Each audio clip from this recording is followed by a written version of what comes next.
আসসালামু আলাইকুম dear viewers, স্ক্রিনে আপনারা কিছু সেন্টেন্স দেখতে পাচ্ছেন। তো এই সেন্টেন্সগুলো আসলে এলোমেলো ভাবে দেওয়া আছে, এগুলোকে আমাদেরকে সাজিয়ে লিখতে হবে, রিঅ্যারেঞ্জ করতে হবে। এবং এখানে বলা হচ্ছে যাতে করে কি একটা মেক এ হোল স্টোরি, একটা স্টোরি হয়, মানে টোটাল জিনিসটাই টোটালি সেন্টেন্সগুলো মিলে একটা স্টোরি হবে।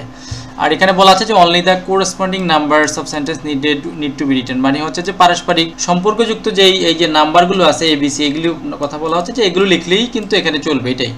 আর যদি বলে যে সাজিয়ে লিখতে, তাহলে আমরা সাজায় এগুলো এক একটা সিরিয়াল মেনটেন করে লিখবো, এটাই। যদি সিরিয়াল মেনটেন করে লেখা হয় তাতে কোনো সমস্যা নাই। তো যাই হোক, আমরা শুরু করছি। তো প্রথমে আমাদেরকে ভিউয়ার্স বলে রাখি যেটা করতে হবে সেটা হচ্ছে যে আমাদেরকে এই সেন্টেন্সগুলো একবার করে পড়ে তাদের অর্থটা করে নিতে হবে। সেখান থেকে আমাদেরকে প্রথম কোন বাক্যটি হবে, কোনো ক্লু আছে কিনা সেটা বের করতে হবে। তো আমরা একটু শুরু করছি যে পিপল প্রেজড হিম মোর দেন দেয়ার কিং। প্রেজ মানে হচ্ছে প্রশংসা করা, যে জনগণ তাকে প্রশংসা করলো, মোর দেন দেন তাদের রাজার চাইতে বেশি। তারপর আছে the guest praised the king, মানে অতিথিরা কি করলো, রাজার প্রশংসা। The name of that man was Hatim Tai, ওই লোকটির নাম ছিল কি হাতেম তাই। দ্যাট মিন্স একটা ক্লু আমরা পাইছি যে এখানে এটা কি হাতেম তাইয়ের উপরে, দাতা হাতেম তাই বলে আমরা যাকে চিনি।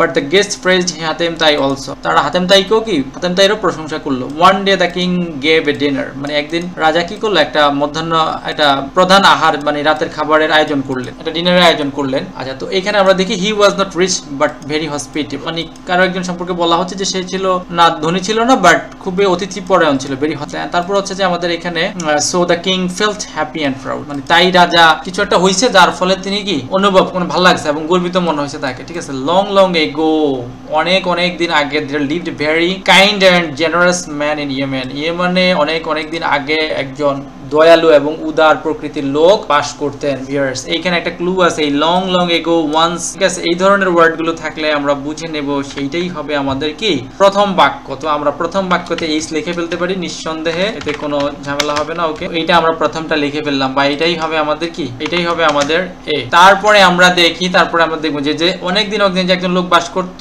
ইয়েমেনে, খুবই উদার প্রকৃতির লোক ছিলেন, উনি কে, তিনি হলেন আসলে কি হাতেম তাই। তাহলে that the name of that man was Hatim Tai. Viewers, এটা কিন্তু মিলে যায়, অর্থগুলো করা যায়, ঠিক আছে। তার নামই হলো কি হাতেম তাই।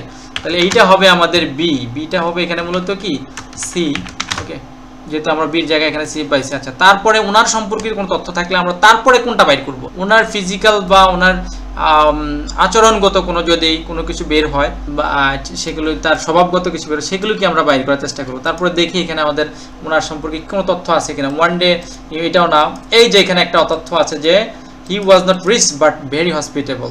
ওকে, এই যে পাওয়া গেল, এইটাকে আমার মনে হচ্ছে যে এটাই হবে তার সম্পর্কে, সে ছিল গরিব, ধনী ছিল না, বাট কি খুবই অভিজ্ঞতা পড়ায়। তাহলে এইটা আমাদেরকে কি, এটা হবে সি। তাহলে সিতে যেটা আসবে আমার কাছে প্রথম অবস্থায়, এটাই মনে হলো যে এফ। ভিউয়ার্স, বলে রাখি প্রয়োজনে আমরা কিন্তু এই অর্ডারগুলো চেঞ্জ করতে পারি যদি না মিলে। ওকে, আচ্ছা, তারপরে আমরা দেখি তিনি ছিলেন ধনী ছিলেন না, বাট অতিথি পরায়ণ ছিল। আচ্ছা, তারপরে দেখি এখানে আমরা দেখি পিপল প্রেজড হিম মোর দেন দেয়ার কিং। এইখানে আমরা দেখি এইখানে আমাদের পিপল কি করতো, পিপল তাকে যেহেতু রাজার চাইতে তাকে বেশি কি তার প্রশংসা করতো। দ্যাট মিন্স এটা তাকে, এই হাতেম তাইকে বোঝানো হচ্ছে। তাহলে এইটাই হচ্ছে আমাদের সেই কাঙ্ক্ষিত পরবর্তী সেন্টেন্স, এটা হচ্ছে পরবর্তী। তাহলে এইটা আমরা এইটা জায়গায় কি লিখতে পারি, এখানে এ। দেন এইখানে আমরা আবার, আচ্ছা, তারপরে আমরা দেখি এখানে যে বাকি যে বাক্যগুলো আছে, the guest praised the king, এখানে কি অতিথির কথা কিভাবে আসলো, একটা তো ক্লু আছে, একটা, ঠিক আছে, একটা সূত্র আছে, আমরা সেটা দেখি। এইখানে আমরা একটা দেখি সেন্টেন্স দেখি যে one day the king gave a dinner, এই একদিন কি করলো রাজা একটা মধ্যাহ্নভোজের আয়োজন বা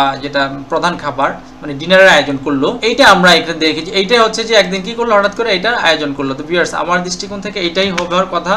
আমরা তারপর একবার এটাকে মিলাবো, তাহলে এটা হবে কি ই, যেহেতু ডি হয়ে গেছে, তাহলে ইতে আমরা যেটা পাচ্ছি সেটা হচ্ছে কি ই পাচ্ছি। তাহলে একদিন মধ্যাহ্নভোজন, তারপরে তাহলে কি ঘটলো, এই মধ্যাহ্নভোজের মধ্যে the guest praise the king, এখানে আরো একটা আছে but the guest praise them Tai also. এখানে কিন্তু অতিথিরা কি হাতেম তাইকেও কি প্রশংসা করলো। এখানে একটা কনফিউশন থাকতে পারে যে কোনটা আগে হবে, যেহেতু রাজা দিয়েছে এই ডিনারের আমন্ত্রণ জানাইছে, ঠিক আছে, ডিনারটা দিল, তাহলে প্রথমত অবশ্যই রাজাকেই কি প্রশংসা করবে, যেহেতু এখানে বলা আছে, তাহলে অবশ্যই রাজারটা আগে হবে। তাহলে এইটাকে আমরা দিতে পারি হচ্ছে এফ, এফ এ আমরা লিখতে পারি কি বি।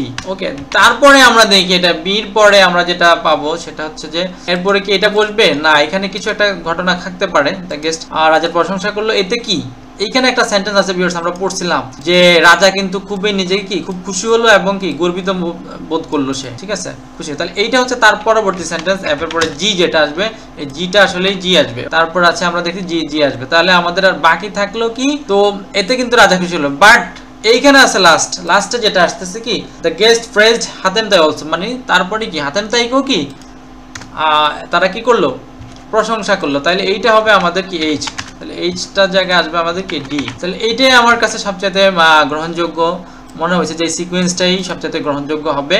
কারণ এইখানে একটা কনফিউশন থাকতে পারে, যেহেতু রাজা ডিনারের আমন্ত্রণ করলো, ডিনারটা দিল, আয়োজন করলো, তাহলে অবশ্যই আগে প্রথমে তারা রাজাকেই কি, যেহেতু এখানে উল্লেখ আছে যে তারা রাজা, তাহলে অবশ্যই আগে রাজাকেই প্রশংসা করলো। আর হাতেম তাইকেও কি প্রশংসাটা পরেই করছে, যার কারণে এখানে আসলো। তো প্রশংসা করা হয়েছে, তাহলে তার ফলে উনি কি, ওনার কাছে এটা ভালো লাগছে এবং উনি গর্ববোধ করছেন। তো এইটা হচ্ছে মূল কাহিনী।